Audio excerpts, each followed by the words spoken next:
Hello everyone, myself Shani Sharma and I welcome you all on my YouTube channel Aspire Academy for Chemical Science। तो आज की video में हम discuss करने वाले हैं नोमेनक्लेचर फॉर स्पायरो कंपाउंड्स। और स्पायरो कंपाउंड्स भी वो जिनके अंदर हेटेरोएटम्स होंगे, that means nomenclature of heterocyclic spiro compounds. तो आज हम डिस्कस करेंगे नोमेनक्लेचर ऑफ स्पायरो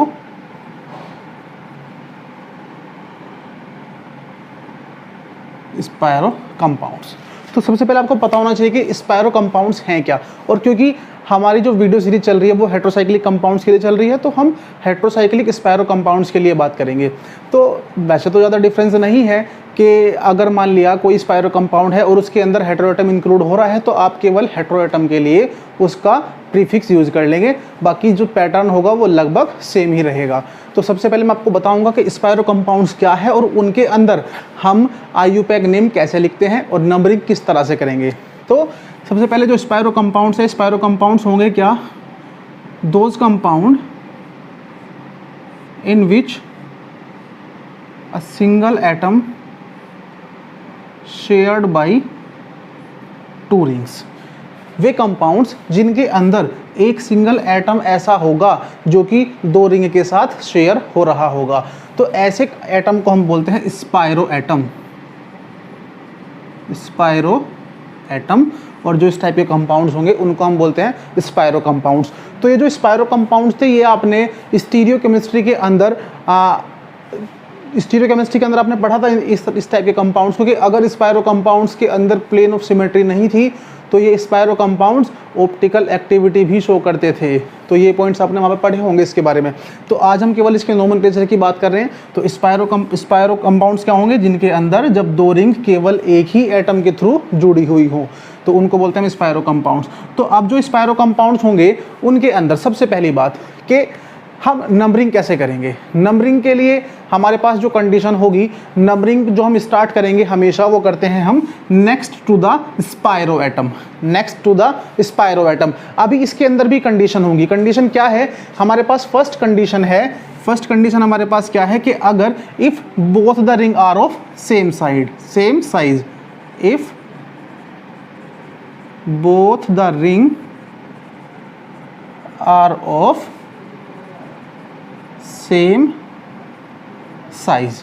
तो अगर हमारी दोनों की दोनों रिंग सेम साइज की होंगी तो हम किसी भी रिंग से नंबरिंग स्टार्ट कर सकते हैं। बस नंबरिंग जो स्टार्ट होगी वो आपकी next to the spiro atom से स्टार्ट होगी।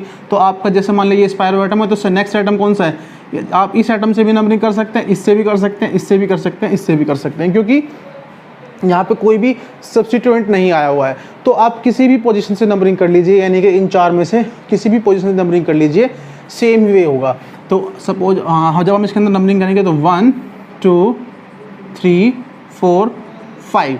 अब हमने पहले तो एक रिंग के अंदर नंबरिंग कर ली, तो नंबरिंग करने के बाद जो हमारा स्पायरो एटम होगा, स्पायरो एटम को हम देंगे इसके बाद नेक्स्ट 6 नंबर। अब 6 के बाद आप इसके बाद यहाँ पर चॉइस है, चॉइस के बाद आप दो पाथ ले सकते हैं, एक ये वाला पाथ और एक ये वाला पाथ, एक अब अबव पाथ और एक ये वाला बिलो पाथ। तो इनमें से आप किसी भी पाथ को ले सकते हैं। अभी यहाँ पे क्या है, दोनों पाथ सेम है तो आपके पास चॉइस है कि आप किसी भी पाथ को चूज कर सकते हैं। बट अगर इनमें से इस रिंग के अंदर या कोई सब्स्टिट्यूएंट प्रेजेंट होगा तो फिर आप इनमें से उस पाथ को चूज करेंगे जिधर से सब्स्टिट्यूएंट या फिर कोई हेटेरोएटम या फिर कोई फंक्शनल ग्रुप पास पड़ता हो। तो 6 then 7 then 8 then 9 then 10 and then 11। तो ये नंबरिंग थी स्पायरो कंपाउंड्स के अंदर। अभी सेकंड कंडीशन हमारे पास क्या होगी, सेकंड कंडीशन है if both the rings are of different size. तो अगर हमारी दोनों रिंग क्या होंगी, डिफरेंट साइज की होंगी। तो डिफरेंट साइज से मतलब क्या है कि एक रिंग हमारे ले ली 6 मेंबर्ड और दूसरी रिंग हमने ले ली यहाँ पे 5 मेंबर्ड। तो अगर हमारा ऐसा कंपाउंड है कि एक रिंग 6 मेंबर्ड है, एक रिंग 5 मेंबर्ड है, तो ये मोस्ट इंपॉर्टेंट कंडीशन है इसके अंदर। तो ऐसे कंपाउंड स्पायरो कंपाउंड्स के अंदर आपको जो नंबरिंग करनी होगी तो आप सबसे पहले जो स्मॉलर रिंग होगी उसके थ्रू नंबरिंग करते हैं। और नंबरिंग स्टार्ट कहाँ से होगी? Next to the spiro atom. तो पहले जो छोटी वाली रिंग होगी उसकी तरफ से नंबरिंग करते हैं 1 2 3 4 5, देन आफ्टर 6 7 8 9 10। तो आपको इस तरह से नंबरिंग करनी है। अब ये तो रही जो आपके नॉर्मल स्पायरो कंपाउंड्स होंगे, जो आपके कार्बोसाइक्लिक कंपाउंड्स हैं, बट क्योंकि हमें बात करनी है हेट्रो एटम्स की, हेट्रोसाइक्लिक स्पायरो कंपाउंड्स की, तो उसके अंदर हमें हेट्रो एटम को इंक्लूड कराना होगा। तो हेट्रो एटम इंक्लूड कराने के बाद हम जो कंपाउंड्स है उसका नाम हम किस तरह से लिखते हैं, तो मैं आपको हेट्रो एटम्स जो है आपके हेट्रोसाइक्लिक स्पायरो कंपाउंड्स होंगे उनके बारे में बताऊंगा। तो ये आपने नंबरिंग देखी, ये नंबरिंग आप इसी नंबरिंग के पैटर्न को फॉलो करते हैं आप स्पायरो कंपाउंड्स के अंदर, जो आपके हेट्रोसाइक्लिक स्पायरो कंपाउंड्स होंगे। तो मैं आपको एक एग्जांपल ले रहा हूँ। अभी जब मैं एक एग्जांपल से बात करते हैं, तो अभी हम यहाँ पे जो स्पायरो कंपाउंड्स का नॉर्मल निकले थे उसके लिए हम 4 कंडीशन लेके चलते हैं। 4 कंडीशन में हमारी जो पहली कंडीशन है कि अगर हमारा जो स्पायरो कंपाउंड है उसके अंदर दोनों रिंग्स क्या होंगी, डिफरेंट साइज की हों। तो जब हमारी दोनों रिंग क्या होंगी, डिफरेंट साइज की होती हैं, तो अगर रिंग हमारी डिफरेंट साइज की हैं तो कंपाउंड का जो हम नाम लिखते हैं वो किस तरह से लिखते हैं, ठीक है। तो अभी जो हमारे पास जो रिंग थी हमारे पास, वो रिंग दोनों हमारी क्या है, अनइक्वल साइज के। तो नंबरिंग के लिए हम क्या करेंगे, 1 2 3 4, देन 5 6 7 8 9 10, ठीक है। तो ये था। अब यहाँ पे बात होगी कि सपोज कि अगर हमारे पास दोनों रिंग क्या हो, अनइक्वल साइज की हो, तो उसके लिए हम सबसे पहले चूज करते हैं जो स्मॉलर रिंग होगी, देन उसके बाद जो उससे बड़ी वाली रिंग होती है उसके अंदर हम नंबरिंग करते हैं। तो ऐसे कंपाउंड्स के लिए हम नाम लिखने के लिए क्या करेंगे, तो जो स्पायरो कंपाउंड्स हैं, स्पायरो कंपाउंड्स के लिए जो प्रीफिक्स होगा वो होता है स्पायरो। जैसे ब्रिज्ड कंपाउंड के लिए क्या होता था, बाईसाइक्लो, साइक्लिक कंपाउंड के लिए क्या होता था, साइक्लो। तो ऐसे कंपाउंड का नाम लिखने के लिए मैं आपको कुछ कंडीशन बता रहा हूँ, उसको ध्यान रखना। तो स्पायरो तो इनके लिए प्रीफिक्स यूज होगा क्योंकि ये तो आपका कार्बोसाइक्लिक है, अभी हमने इसमें हेटेरोएटम को इंक्लूड नहीं किया है। तो जब हम इस कंपाउंड का नाम लिखते हैं तो नाम लिखने के लिए हम क्या करेंगे यहाँ पे कि सबसे पहले यहाँ पे कोई हमारा हेटेरोएटम इंक्लूड नहीं था, तो इसके अंदर हो जाएगा स्पायरो। सबसे पहले हम स्पायरो यूज करेंगे।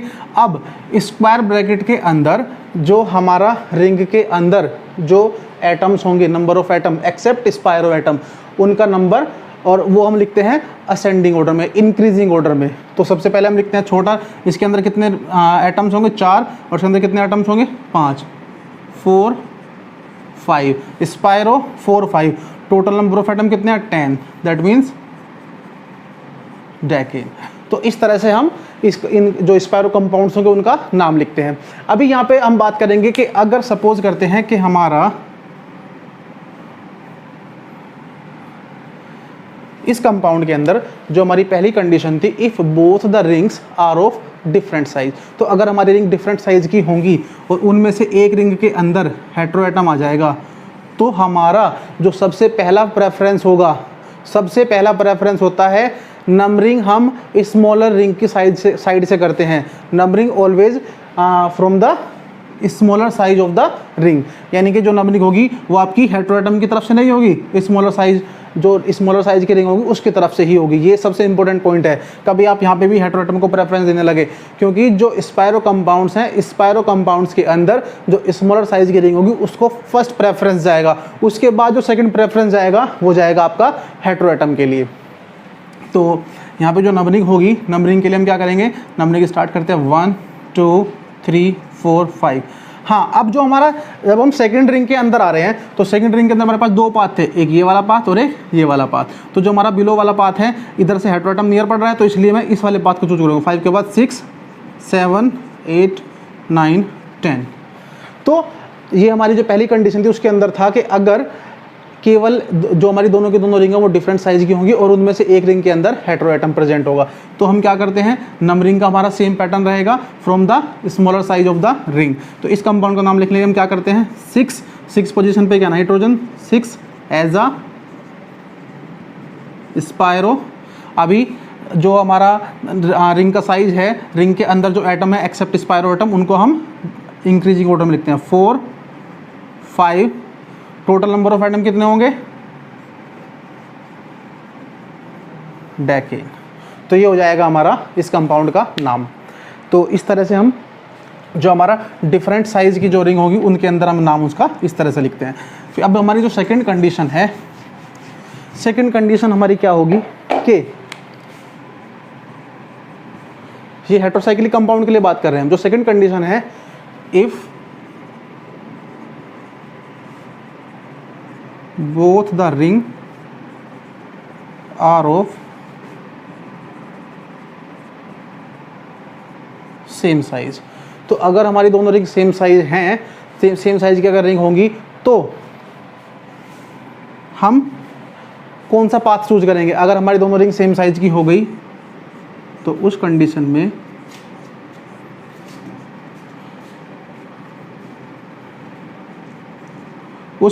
में हम जो हमारी हेटेरोसाइक्लिक रिंग होगी उस साइड से नंबरिंग करते हैं। तो ये सबसे इंपॉर्टेंट पॉइंट है ये भी, कि अब ये भी जैसे यहाँ पे ये भी 6 मेंबर है, ये भी 6 मेंबर है, तो नंबरिंग हम किधर से करते हैं? 1 2 3 4 5 देन 6 7 8 9 10 11। ठीक है, तो ये अगर हमारा कि कोई भी स्पाइरो कंपाउंड के अंदर केवल एक रिंग हेटेरोसाइक्लिक थी और दोनों रिंग का साइज सेम था, तो हम नंबरिंग हमेशा उस साइड से करेंगे जो हमारी हेटेरोसाइक्लिक रिंग होगी।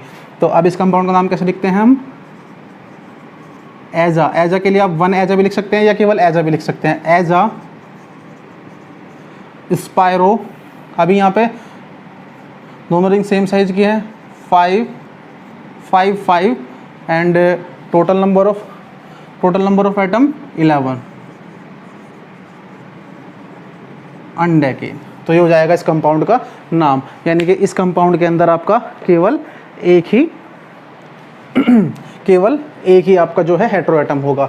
अब जो हमारी थर्ड कंडीशन है, थर्ड कंडीशन क्या है कि if both the ring are of same size and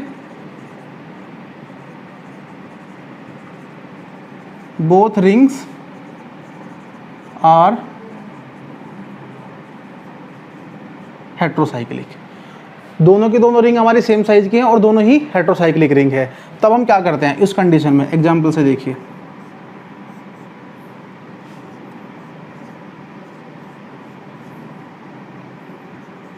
तो ऐसी कंडीशन में आप क्या करेंगे कि अगर दोनों ही रिंग हमारी हेटेरोसाइक्लिक होंगी तो आप प्रेफरेंशियल ऑर्डर यूज करते हैं। प्रेफरेंस किसका ज़्यादा था? Oxygen, sulphur, selenium, then nitrogen, phosphorus.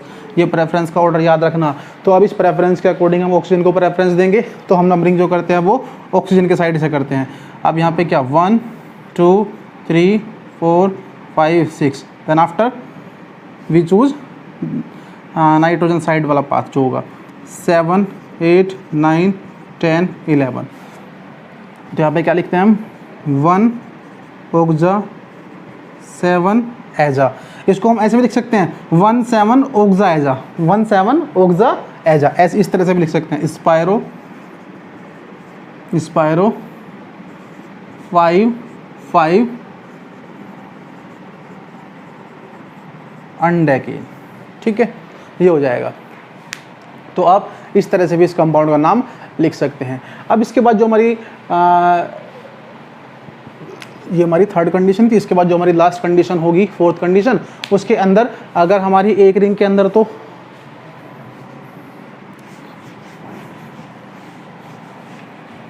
तो जो हमारी लास्ट कंडीशन है, लास्ट कंडीशन में क्या होगा? लास्ट कंडीशन के अंदर हम पढ़ेंगे कि if one ring have hetero atom and other ring have a double bond. तो एक रिंग के पास अगर डबल बॉन्ड होगा और दूसरी रिंग के पास हमारा हेटेरो एटम प्रेजेंट होगा and both the rings are of same size, तो उस कंडीशन में हम प्रेफरेंस देंगे हेटेरो एटम को। इस तरह के जो कंपाउंड्स हैं उनका आप नाम लिख सकते हैं। तो मैं आपको एग्जांपल के थ्रू बता रहा हूं कि आपको कैसे करना है।